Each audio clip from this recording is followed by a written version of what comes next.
பெற்றான் அஞ்சிலே ஒன்றை தாவி அஞ்சிலே ஒன்றாக ஆரியர்க்காக ஏகி அஞ்சிலே ஒன்று பெற்ற அணங்கை கண்ட அயலார் ஊரில் அஞ்சிலே ஒன்றை வைத்தான் அவன் நம்மை அழித்து காப்பான். ஓம் அனுமந்தாய வித்மகே வாயு புத்திராய தீமகே தந்தனோ மாருதி பிரச்சோத்யாத். யோகி ராம் சுரத்குமார் யோகி ராம் சுரத்குமார் யோகி ராம் சுரத்குமார் ஜெயகுரு ராயா. உலகெங்கிலும் வாழ்ந்து கொண்டிருக்கும் நேயர்களுக்கு டாக்டர் சைதை ராஜாவின் அன்பான வணக்கங்கள். நாம் இப்பொழுது இந்த எபிசோடில் தமிழ் மாத ராசி பலன், பங்குனி மாத ராசி பலன்கள் சொல்ல போகிறோம். அதாவது வாக்கிய பஞ்சாங்க அடிப்படையில் கிரகங்கள் 12 ராசிகளுக்கும் எப்பேற்பட்ட பலன்கள் வழங்கப் போகிறது என்பதை ஒவ்வொரு ராசியாக பார்க்கலாம் வாங்க. பங்குனி 11ஆம் தேதி பௌர்ணமி திதி, பங்குனி 26 அமாவாசை திதி வருகிறது. ரிஷப ராசி காலபுருஷனுக்கு 2வது ராசி. கிருத்திகை 2, 3, 4 பாதங்கள், ரோகிணி மிருகசீரிஷம் 1, 2 பாதங்கள் உள்ளடக்கியது. சுக்கிர பகவான் ஆட்சி பெறும் வீடு. இப்பொழுது சுக்கிர பகவான் ராசிக்கு 10ஆம் இடத்தில் 2 வாரமும் 11ஆம் இடத்தில் 2 வாரமும் இருந்து சஞ்சாரம் செஞ்சு பலனை தருகிறார். மற்ற கிரகங்கள் பார்த்தீங்கன்னு சொன்னால் 10 சனி பகவான் 10இல் ஆட்சி பீடம், மூல திரிகோண வீடு, 11இல் ராகு அற்புதத்திலும் அற்புதம், 12இல் குரு இருந்த போதிலும் செலவினங்கள் இருந்த போதிலும் பார்வை பலம் சிறப்பாக இருப்பது. 4ஆம் இடம் உங்களுக்கு 6ஆம் இடம் 8ஆம் இடத்தை பார்க்கிறது. இப்படி கிரகங்களுடைய நிலை, சஞ்சார நிலை மிக மிக சிறப்பாக இருப்பதால் இந்த தமிழ் மாதம் பங்குனி மாதம் கிரகங்கள் இந்த ரிஷப ராசிக்கு அளப்பரிய பலன்களை தரப்போகிறது என்று சொன்னால் மிகையாகாது. முதல்ல கலைத்துறையில் இருக்கும் அன்பர்களுக்கு ஒரு மறுமலர்ச்சி, ஒரு புரட்சி கண்டிப்பாக கிடைக்கும். இது நாள் வரைக்கும் வேலைவாய்ப்பு இல்லாமல் இருந்திருக்கலாம். இப்போ பார்த்தீங்கன்னா இவங்க முயற்சி பண்ணாலும் சரி, இல்லை அதுவாக தேடியும் வர்றதுக்கும் வாய்ப்பு இருக்குது. ஏன்னா 10ஆம் இடத்தில் உங்கள் ராசிநாதன் இருக்கார். உங்கள் சிந்தனை, செயல்கள், எண்ணங்கள் எல்லாம் தொழில் பண்ணணும், சம்பாதிக்கணும், உத்தியோகம் பார்க்கணும், சம்பாதிக்கணும், இதே நினைப்பாக தான் இருக்கும். முனைப்பாக இருப்பீங்க, சம்பாதிப்பீங்க. அப்போ கலைத்துறையில் மட்டுமல்ல, ஏழையே சொந்த தொழில் பண்ணாலும் சரி, கவர்மெண்ட்டு தனியார் துறையில் வேலைக்கு போகிறவங்களுக்கும் சரி, இந்த மாதம் ஒரு சிறப்பான ஒரு மாதம், வெற்றி பெறக்கூடிய ஒரு மாதம், பிஸியாக இருக்கக்கூடிய ஒரு மாதம் அப்படின்னே சொல்லலாம். 2ஆம் இடத்து அதிபதி உங்களுக்கு 11ஆம் இடத்தில் நீச்சம் பெற்று வக்ர நிலையில் இருப்பது. ஒரு கிரகம் நீச்சம் பெற்று வக்ரம் பெற்றால் அது உச்ச பலனை தரும் என்பது ஜோதிட விதி. அப்போது உங்களுக்கு 2ஆம் இடத்து அதிபதி 11ஆம் இடத்தில் நல்ல நிலையில் இருக்கிறார் என்று சொன்னால் தொட்டதெல்லாம் தொடங்கப் போகிறது. பொருளாதாரத்தில் லாபமயம், இரட்டிப்பு லாபம் கண்டிப்பாக தொழில் ரீதியாக, உத்தியோக ரீதியாக உங்களுக்கு வந்து சேர வேண்டும் என்பது பொதுவான விதியாகிறது. உங்களை பொறுத்தவரையிலையும் பார்த்தீங்கன்னா குடும்பத்தில் நிம்மதி, சந்தோஷம், குதூகலம் ஏற்பட போகிறது. 4ஆம் இடத்தை குரு பார்ப்பது என்பது மாபெரும் சிறப்பு. இது மாத்ருஸ்தானம்னு சொல்லுவாங்க, தாய் வீடு, தாய் ஸ்தானம். அப்போ தாய்க்கு தேக ஆரோக்கியத்தில் சிறப்பாக இருக்கும். தாய் வழி சொந்தங்கள் அனுகூலமாக இருப்பார்கள். வீடு வாங்க, மனை வாங்க, தோட்டம் வாங்க, உங்கள் அபிலாஷை என்னவோ அதை நிறைவேற்றி கொள்வீர்கள். பிள்ளைகளுடைய உயர்கல்வி மிக சிறப்பாக அமையும், சேர்த்து விடுவீங்க.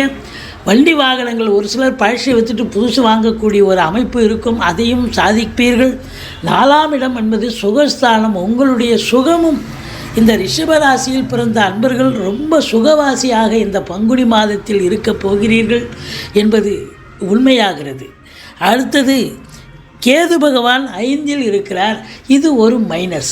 என்ன அப்படின்னாக்கா, பூர்வீகத்தில் யாராவது ஏதாவது பிரச்சனையை பண்ணுவாங்க. பங்காளிங்க, அக்கம் பக்கத்தில் இருக்கிறவங்க, வீட்டு வரப்பு சண்டை, வாய்க்கால் சண்டை அப்படின்னு ஏதாவது ஒரு திடீர் திடுதுப்புன்னு ஒரு கொண்டு வருவாங்க. இருந்த போதிலும் நீங்கள் குலதெய்வ வழிபாடு பண்ணிவிட்டு வீட்டில் இருக்கும் பெற்றோர்களை நமஸ்கரித்து விட்டு சென்றீர்கள் என்று சொன்னால் தலைக்கு வர்றது தலைப்பாயாட போகும். மற்றபடி பிள்ளைகளுடைய உயர்கல்வி மிக சிறப்பாக இருக்கும். நல்லா அதுவும் வெளிநாட்டில் படிக்கிற பிள்ளைங்க ரொம்ப நல்லா படிக்கிறாங்கன்னு இன்ஸ்டியூஷன்லேருந்து தகவல் வரப்போகிறது. சந்தோஷமாக இருப்பீங்களா அப்படின்னா கொஞ்சம் ஆசிலேஷன் இருக்கும், ஆனால் மற்ற விஷயங்களில் உங்களுக்கு பிள்ளைகள் விஷயத்தில் சந்தோஷமாக இருக்கும் அப்படின்னு சொல்லலாம். 6ஆம் இடத்தை குரு பார்க்கிறது. எதிரிகள் ஓடி ஒளிவார்கள். கடன் சுமை படிப்படியாக குறைய போகிறது. கடனே இல்லைன்னா புதுசாக கடன் வாங்கிக்கிங்க, வீட்டு சுப செலவுக்கு உதவும்.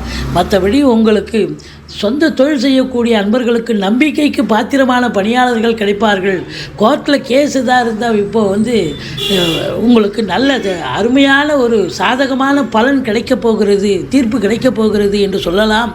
ஸோ அதே நேரத்தில் வெளிநாட்டு பயண திட்டம் இளைஞர்களாக இருந்தாலும் சரி, ஓரளவுக்கு இந்த ராசியில் பிறந்தவர்களுக்கு வெளிநாடு போகணும்னு நினைக்கிறவங்களுக்கு இந்த காலகட்டம் உங்களுடைய ஜனனகால ஜாதகம் இதற்கு ஏற்புடையதாக இருக்கும் பட்சத்தில் நீங்கள் தாராளமாக போகலாம், நல்லதே நடக்கும்.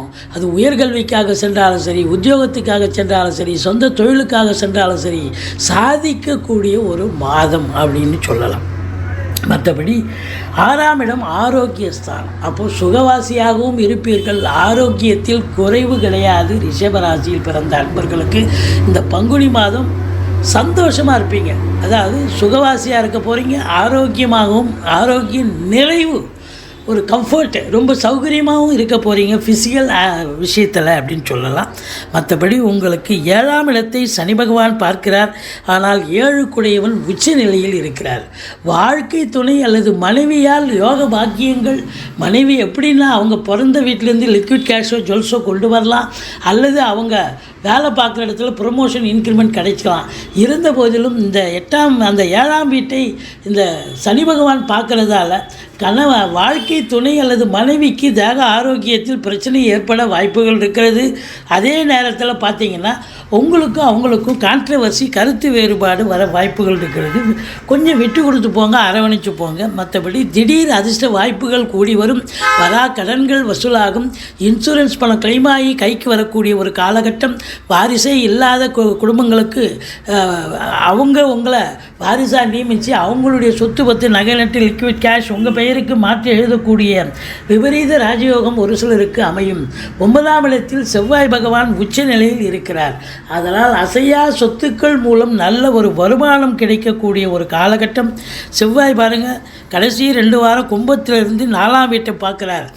4ஆம் வீட்டை குரு பகவானும் பார்க்குறதால சொத்து பத்தில் இன்வெஸ்ட் பண்ணக்கூடிய ஒரு காலகட்டம். இந்த ரியல் எஸ்டேட் பிரமுகர்கள், ஃப்ளாட் ப்ரமோட்டர்ஸ், பில்டர்ஸ், கட்டிட கலைஞர்கள், செங்கல் மணல் ஜல்லி ஹார்ட்வேர்ஸ் போன்ற பிரிவில் பணிபுரியக்கூடியவர்கள், விவசாயம் சார்ந்த துறையில் இருப்பவர்கள், குறிப்பாக மெடிக்கல் லைனில் இருக்கிறவங்க, மருத்துவம் அதாவது மருந்து கம்பெனி ஃபேக்ட்ரி வச்சுருந்தாலும் சரி, மெடிக்கல் ஷாப் வச்சுருந்தாலும் சரி, அதில் வேலை பார்க்குறவங்களுக்கு சரி, டாக்டர்ஸு, செவிலியர்ஸு, மருத்துவ மனையில் பணியாற்றுபவர்கள் எல்லோருக்குமே இந்த காலகட்டம் ஒரு அற்புதமான ஒரு காலகட்டமாக அமையப்போகிறது. மொத்தத்தில் பார்க்கும் பொழுது சினிமா கலைஞர்கள், தொலைக்காட்சி கலைஞர்களுக்கு ஒரு அற்புதமான ஒரு மாதமாக விளங்கும் என்று சொன்னால் மிகையாகாது. நினைத்ததை சாதிக்கப் போகிறீர்கள். அதோட 11ஆம் இடத்தில் ராகு இருக்கிறார். உள்நாட்டு வாணிபம், வெளிநாட்டு வாணிபம், ஏற்றுமதி இறக்குமதியாளர்கள், ஷேர் மார்க்கெட்டில் இன்வெஸ்ட் பண்ணுறவங்க, ஸ்பெக்குலேஷன் பண்ணுறவங்க, ஆன்லைன் பிஸ்னஸ் பண்ணுறவங்க, ஹோட்டல் பிஸ்னஸ் பண்ணுறவங்க, இவங்க எல்லோருக்குமே, அதாவது இம்போர்ட்டிங் எக்ஸ்போர்ட்டிங் பிஸ்னஸ் பண்ணவங்களுக்கு ரொம்ப நல்ல சம்பாத்தியம் இருக்கும். ஒரு சிலருக்கு பார்த்திங்கன்னு சொன்னால் இந்த தந்தையால் அனுகூலங்கள் கிடைக்கும், தந்தை வழி சொந்தங்களால் ஆதாயங்கள் கிடைக்கும். தந்தை ஏதோ நல்லது செய்ய போகிறார். அதே நேரத்தில் உங்களுக்கு பிள்ளைகளுடைய கல்வி சிறப்பாக முடிந்தது என்று சொன்னால் அவங்க நல்ல வேலைக்கு போய் நல்ல சம்பாத்தியம், பிள்ளைகளாலும் ஒரு அனுகூலம் கிடைக்கக்கூடிய ஒரு மாதமாக இது விளங்குகிறது. எது எப்படி இருந்தாலும் உங்களுக்கு செலவினங்கள் ஏற்படும். அது சுப செலவாகத்தான் அமையப்போகிறது. வரக்கூடிய லாபங்கள் அனைத்தும் செலவுக்கு ஏற்படாது. 11 12 இருந்தாலும் சுப செலவாகத்தான் அமையப்போகிறது என்று சொல்லுகிறோம். மொத்தத்தில் இந்த ரிஷபராசிக்கு 18, 19, 20 சந்திராசிரம நாட்களாக வருவதால் ரொம்ப எச்சரிக்கையாக இருங்க. சந்திராஷ்டமம்னு சொல்லிக்கிங்க. சந்திராஷ்டமம்னு நீங்கள் சொல்லிக்கிட்டீங்கன்னா அந்த 3 நாளும் எச்சரிக்கையாக இருப்பீங்க, விழிப்புணர்ச்சியாக இருப்பீங்க, சூதனமாக நடந்துப்பீங்க. எந்த பிரச்சனையும் தலைக்கு வர்றது தலைப்பாயிட போகும். வண்டி வாகனங்களில் பயன்படுத்தாதீர்கள். எப்போவுமே சந்திராஷ்டம நாளில் சொந்த வண்டியை எடுத்து போகாதீங்க. ஆஃபீஸு, அலுவலகம், வேலை பார்க்குற இடம் எங்கே போனாலும் சரி, வாடகை வண்டியில் போங்க. 10 ரூபா கூட ஆனாலும் பரவாயில்ல, ஆனால் பிரச்சனை இல்லாமல் இருக்கும். ஆனால் சொந்த வண்டியில் போய் பாதியில் நின்று போய் நீங்கள் ரிப்பேர் பண்ணுற செலவு, மன உளைச்சல், டயத்துக்கு வேலைக்கு போக முடியாது, இப்படி பல பிரச்சனைகளை ஏற்படுத்தி விடும். அதனால் எச்சரிக்கையாக இருங்க. புதிய ப்ராஜெக்ட் எதுவும் பண்ணாதீங்க. நைட் ட்ராவல்ஸ் வேண்டவே வேண்டாம் அந்த 3 நாளும். மற்றபடி இந்த ராசி அன்பர்கள் வழங்க வேண்டிய தெய்வம் அற்புதமான ஒரு நிலை அப்படின்னாக்கா நீங்கள் பிள்ளையாரை வழிபாடு செய்யுங்க, வாழ்க்கை வளமோடும் நலமோடும் அமையும்.